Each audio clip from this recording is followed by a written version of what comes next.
I always told myself that being home alone wasn't something that should scare me. I was a grown man, 30 years old, and I lived in a nice, quiet neighborhood. There was nothing to be afraid of. But sometimes, when the house was too silent, when the walls seemed too thin, I would catch myself glancing over my shoulder, expecting something that wasn't there. That night was one of those nights. I lived in a mother-daughter house, meaning it had 2 floors with separate entrances and even 2 kitchens, one for me upstairs and one for my sister downstairs. My sister, however, spent most of her nights at her boyfriend's place, 20 miles away, leaving me alone in the house more often than not. It was just another night. The wind howled outside, whispering through the trees, rattling the windows ever so slightly. I was on the couch in my open layout living room, watching a horror movie. The darkness in the house was almost oppressive, kept at bay only by the flickering glow of the TV. The way my living room was set up meant that my back was exposed to the open space behind me, the kitchen, the dining area, and the hallway leading to my bedroom. Every now and then, I found myself glancing over my shoulder, just to check. I wasn't sure what I was expecting. Maybe a trick of the light, maybe just the lingering tension from the movie. But something about that night made me feel watched. Shrugging off the unease, I finished my movie, brushed my teeth, and turned off all the lights. My bedroom felt safer, more contained. I slipped under the covers and let my eyes close, the world around me melting into sleep. But then, something woke me up. I wasn't sure at first what it was. My mind was still foggy, the edges of a dream clinging to my consciousness like cobwebs. I stared up at the ceiling, my heart beating in a slow, lazy rhythm. Then I heard it. A voice calling from downstairs. It was my sister's voice. I shot up in bed, every nerve in my body suddenly alert. She sounded like she was inside the house, but she wasn't knocking or calling from outside. She was already in. At first, I thought maybe she had come home early. Maybe she was calling out to me for something. But then I hesitated. She wasn't saying anything specific, just calling my name. And something about it felt wrong. Her voice was flat, almost robotic, as if it were being played through a bad recording. And why hadn't she texted me or knocked on my bedroom door? I sat there, heart pounding, trying to shake off the lingering grogginess. Maybe I was dreaming. Maybe I was still half asleep. Then I heard it again. Chris. I swallowed hard. No, I was awake. I got out of bed and stepped into the dark hallway, my hand trembling as I flicked on the light. The glow cast long, eerie shadows along the walls as I moved through the house. As I neared the staircase leading to my sister's apartment, I heard the voice again. Chris, come down here. I hesitated at the top of the stairs, peering down into the dark below. I couldn't see much, only the faint outlines of furniture in the dim glow of the moonlight through the windows. Why hadn't she turned on any lights? Something about it wasn't right. I took slow steps down the stairs, one hand trailing along the railing. The air felt heavy, like the house itself was holding its breath. When I reached the bottom, I fumbled for the light switch near the foyer. It took me a few tries, maybe from nerves, maybe from sleep still clinging to my mind, but when I finally flicked it on, the kitchen illuminated in a soft, yellow glow. I looked around. No one was there. The tiny hairs on my arms stood on end. I had heard her. I knew I had. I walked deeper into the apartment, calling out, Ashley. No response. I stepped into her bedroom, my pulse hammering. The bed was neatly made, the air stale from disuse. She hadn't been here in days. Then, just as I turned to leave, something fell to the floor behind me. A dull, heavy thump. I spun around, my breath catching in my throat. The floor was empty. Nothing had fallen. Nothing was out of place. For a long moment, I just stood there, feeling my heart slamming against my ribs. Then, suddenly, an unbearable coldness settled over me, as if the room had dropped several degrees in an instant. My skin broke out in goosebumps. I backed out of the room, my breath coming in short, shallow gasps. Something wasn't right. Something was here. I bolted up the stairs 2 at a time, slamming my bedroom door shut behind me. My hands were shaking as I grabbed my phone and called my sister. No answer. I tried again. And again. Nothing. I sat on my bed, back pressed against the headboard, phone clutched in my hands. My heart was still racing.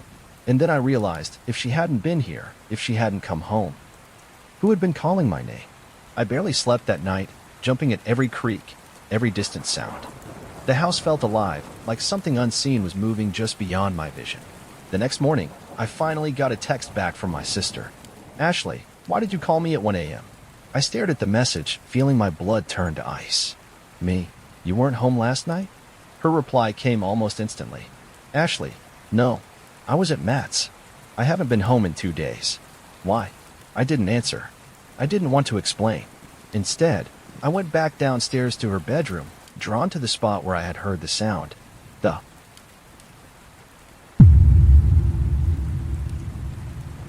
I was 14 years old when I learned what real fear felt like. It was a Friday night, and I was home alone. Not an unusual occurrence. My mom was a nurse, working the overnight shift, and my older brother had already left for college. I was used to the silence, used to holding down the fort by myself. That night, my friend Molly had come over to watch movies. We weren't officially dating, but there was something there. We sat close on my bed, watching a couple of horror films until she had to leave around 10 p.m.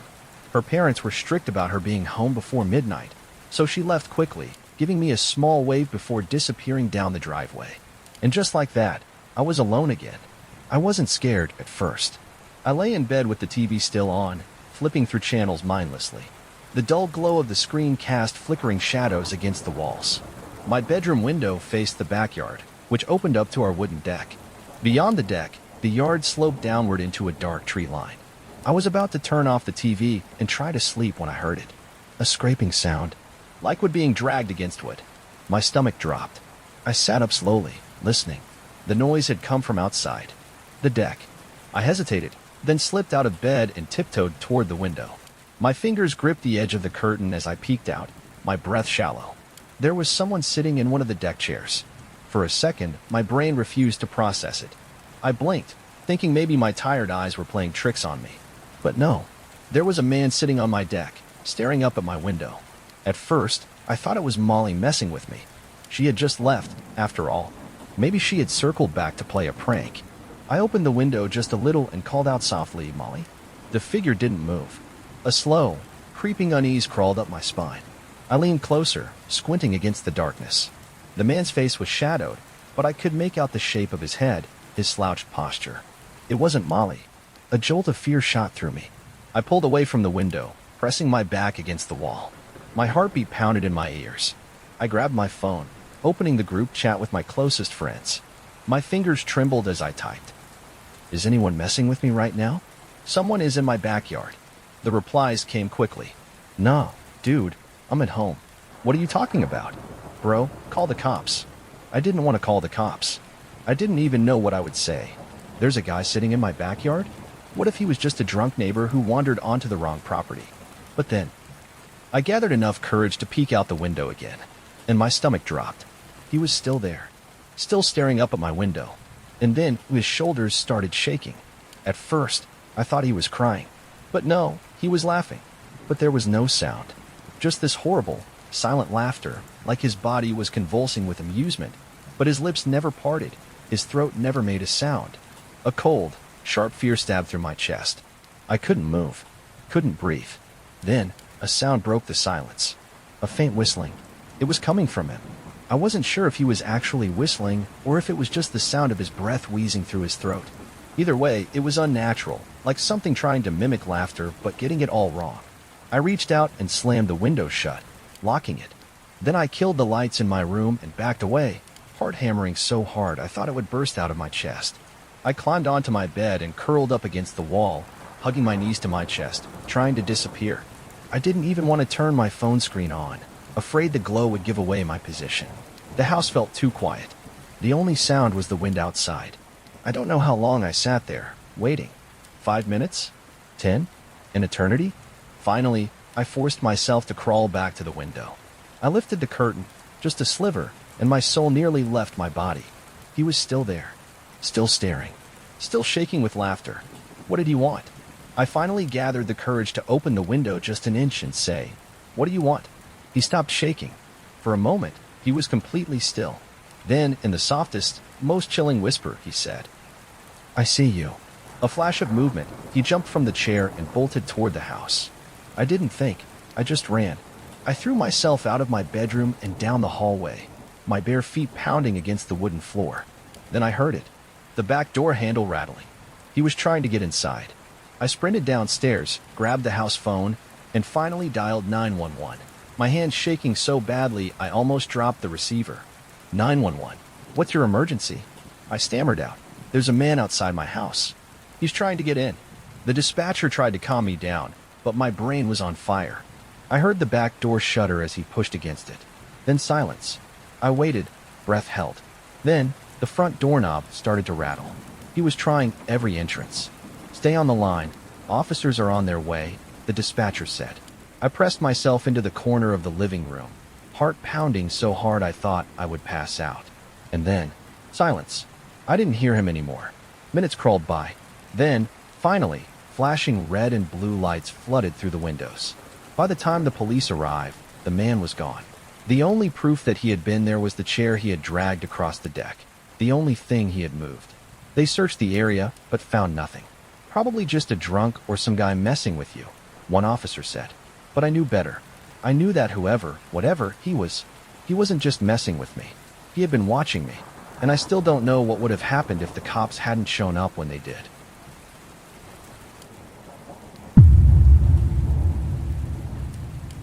I was 10 years old the night I learned what true fear was. We lived in a quiet suburban neighborhood, the kind where people left their doors unlocked during the day and trusted their neighbors to watch over their homes. My family wasn't rich, but we had a nice 2-story house, a big backyard, and enough space for my mom, dad, older brother, 14, little sister, 5, and me. Our house had always been a place of safety, where the worst thing I had to worry about was a bad grade or missing my favorite TV show. It was a home, a place where nothing bad could happen. But that night, everything changed. It started with the phone call. I was in my room, cross-legged on my bed, playing Star Wars, Battlefront on my PlayStation. My brother was out with his friends, my little sister was already asleep, and my parents were downstairs watching TV. I had my headphones on, the game sounds filling my ears, drowning out everything else. Then I saw something out of the corner of my eye. My bedroom door was slightly open, and from the hallway, I caught a glimpse of my mom frozen in place, gripping the phone tightly. My dad stood next to her, pulling on his coat. Even without hearing, I could tell something was very, very wrong. I pulled off my headset just as my mom's voice broke. "Oh my God! Oh my God!" My stomach twisted.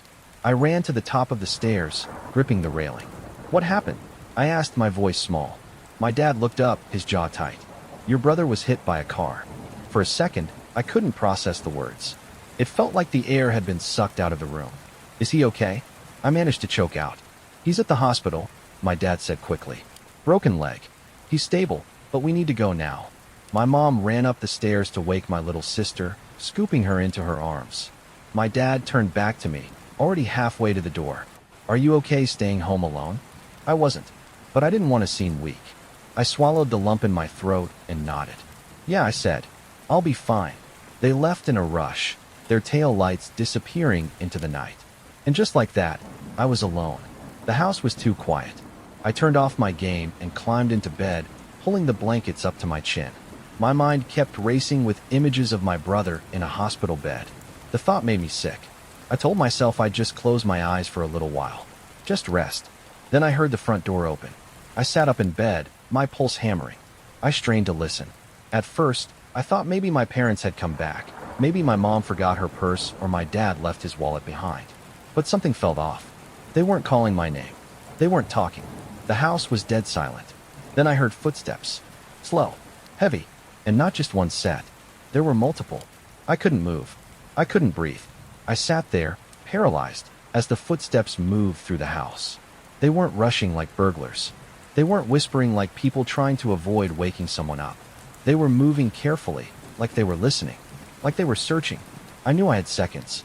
I threw myself into my closet, crawling deep inside, pressing myself into the farthest corner behind old coats and shoeboxes. I covered my mouth with both hands, willing myself not to breathe too loudly. The footsteps reached the top of the stairs. They stopped outside my bedroom door. My stomach twisted into a tight knot. The doorknob turned slowly. Then, the door creaked open.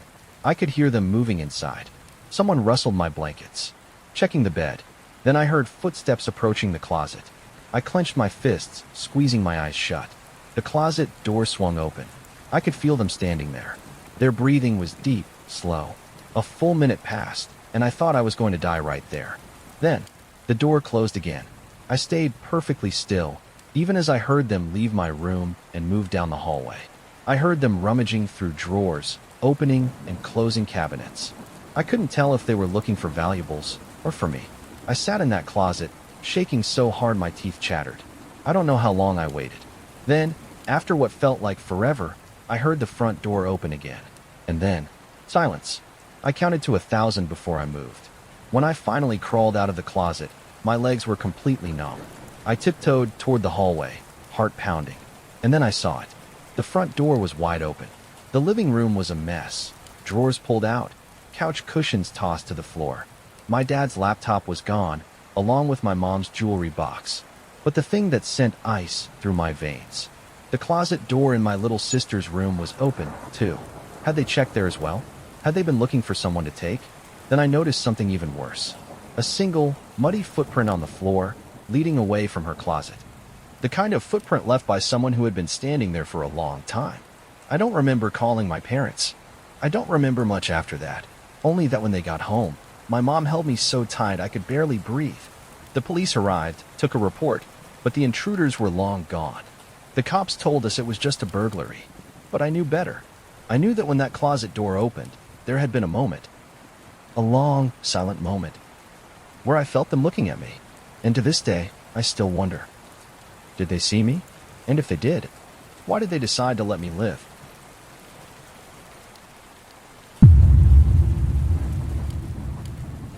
I grew up in Newark, Ohio, a place most people outside of the state have never heard of. It wasn't a bad town, but it was quiet. The kind of place where you could hear a car coming down the road from a mile away. Our house sat on a lonely, almost forgotten stretch of road, surrounded by thick woods that swallowed up the backyard. I was an only child, which meant a lot of time spent alone, but I didn't mind. I was used to it. My parents weren't the kind to go out much, so the times I was left alone were rare. But that summer, July 2013, was an exception. My mom's rich friend, Patty, invited my parents on a trip to some luxury resort for a week. The kind of trip they never would have been able to afford on their own. I didn't want to go. There was nothing worse than being stuck with a bunch of old people, so I convinced them to let me stay home. I had just turned 17, and I felt like I was invincible. That feeling wouldn't last. It was a Thursday night. I was out on the back deck, leaning back in one of the old wooden chairs, letting the warm air wash over me. The deck overlooked our big backyard, which led into the woods, a thick wall of trees and shadows. I had my speaker playing music, something chill, something that made me feel comfortable. A lit joint dangled between my fingers as I stared up at the night sky. Then I heard it. A voice. It was distant, carried by the wind. At first, I thought I was hearing things. I lowered the music and listened. Nothing. I let out a breath, feeling a little ridiculous, and turned the music back up. But then, I heard it again. This time, I was sure. It was a man's voice, coming from the woods. I turned off the music completely, and the silence pressed in around me. Then, clear as day, I heard it. "Hey, over here." It was close, maybe 20 or 30 yards away. For a second, I just sat there, frozen. Then I thought, maybe someone's lost? But the voice didn't sound panicked. It wasn't calling for help, just stating something, like it was expecting me to respond. The voice called out again. "Hey, over here. We need help." Now, I felt uneasy. The words were wrong. We need help. Not, I need help. I stood up and peered into the darkness. The trees swayed gently, their leaves rustling in the summer breeze. But I saw nothing. "Who's there?" I called out. A few seconds passed. Then, the voice responded. "We're stuck. Straight ahead. Come help us." Something about the way they said it made my skin crawl. I stepped forward, just slightly, trying to get a better look into the woods. "Where are you?" "I can't see you." There was a long pause. Then, "I see you." A chill ran down my spine. Something about the way they said it. Flat, emotionless. Like the words didn't belong to a real person. I took a step back toward the house. "Who are you?" I called out. No response. The silence stretched on, pressing against my ears. Something wasn't right. Then, from deep in the woods, I heard branches snapping. Not like an animal moving through the underbrush. Like someone walking, no, running toward me. I turned and bolted for the door. My heart slammed against my ribs as I sprinted inside and locked the door behind me. I stood there, panting, staring out the sliding glass door. The backyard was empty. The trees swayed gently. There was no sign of anyone, but I knew what I heard, and I knew someone was out there. I spent the next hour sitting in the living room, every light in the house on, watching the backyard. I told myself it was probably kids messing around, or maybe even a hunter who had gotten lost. But deep down, I didn't believe that. It wasn't just the words. It was the way they were spoken, like they were being repeated, like someone was imitating a real person, but getting the details just a little wrong. Then I heard it again, this time closer.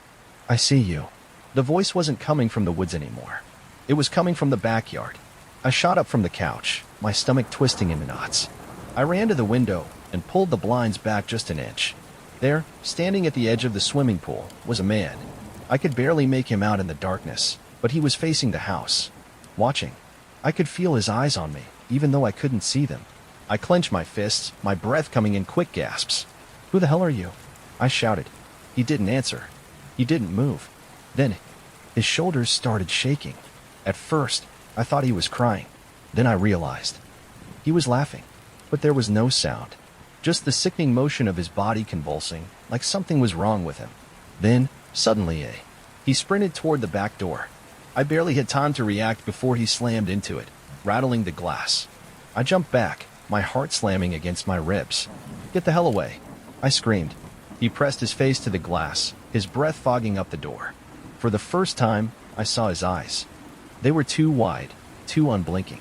His lips parted, and finally, he spoke again. "We need help." The same phrase, the same unnatural tone, like he was repeating something he had heard before, like he didn't understand the meaning behind the words. I scrambled for my phone, my hand shaking as I dialed 911. But when I looked back, he was gone. The backyard was empty. Just the pool, just the trees, just the silence. The police arrived 15 minutes later, but they didn't find anything. No footprints, no signs of forced entry. But I knew what I saw. I knew what I heard. And the worst part? When the officers were leaving, one of them turned to me and said, "You sure you didn't imagine it, kid? That house back there's been abandoned for over a decade. Nobody's lived there in years." I didn't sleep for the rest of the week. And to this day, I never go near those woods again.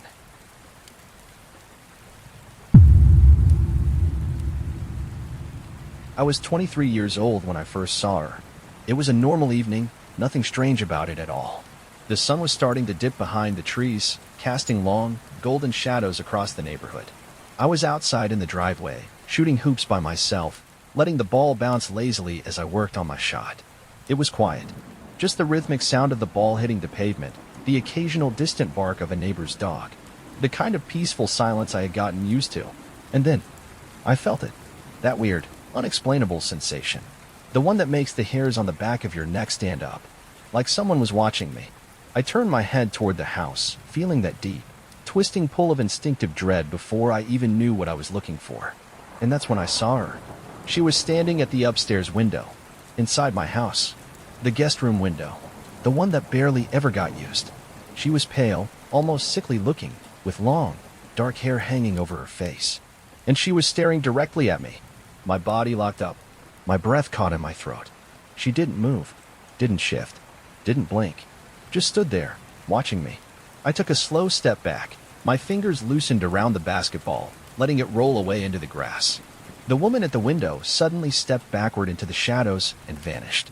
A rush of cold terror washed over me. She had been inside my house. I ran inside immediately, my heart pounding so hard I could feel it in my fingertips. The second I stepped through the front door, I hesitated. The house was dead silent. Too silent.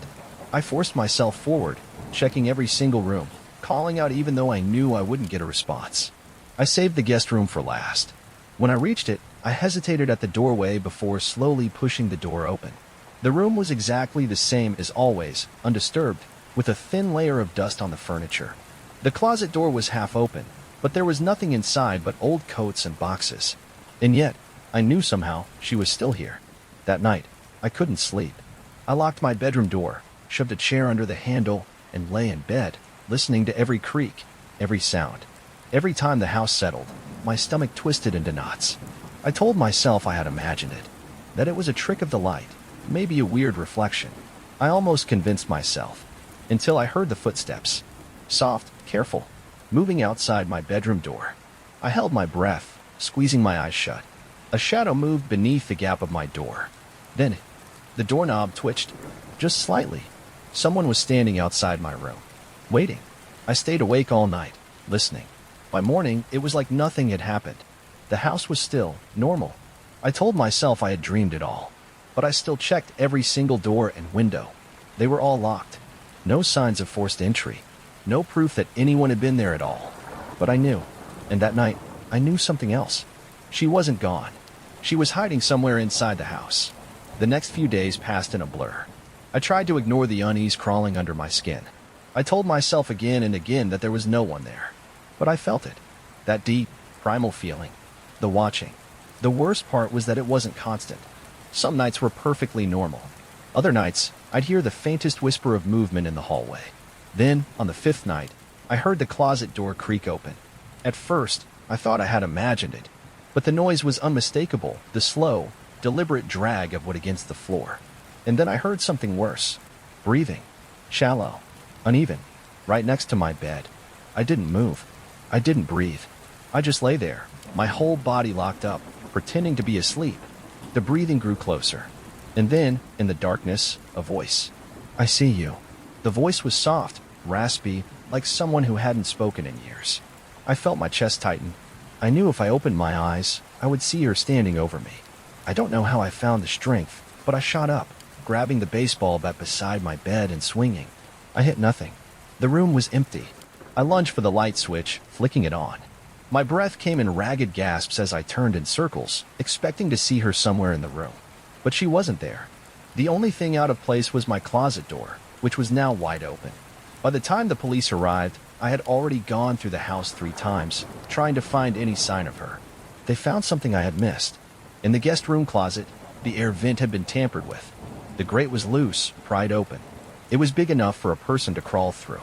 Inside, the police found a dirty blanket, an empty water bottle, and food wrappers. She had been living inside the house, watching me, waiting. And worst of all, she had a way in and out that I never knew existed. The police never found her. They searched the neighborhood, but it was like she had vanished into thin air. For weeks, I couldn't sleep. I kept waking up in the middle of the night, expecting to see her standing at the foot of my bed. I told myself she was gone, but then, 1 month later, I came home late from work. I was exhausted, barely paying attention as I locked up the house and climbed the stairs to my room. When I reached the top of the stairs, I hesitated. Something was different. The air felt heavy. I turned my head toward the guest room door, the one I always kept closed now. The door was open, and from the darkness inside, I swear I saw something move. The next morning, I moved out for good. I never told my parents what happened. I just packed my bags and left. But sometimes, late at night, when I can't sleep, I think about her. I think about that voice, whispering in the dark. And I wonder, is she still in there? Still watching? Still waiting? Or worse, did she find someone else?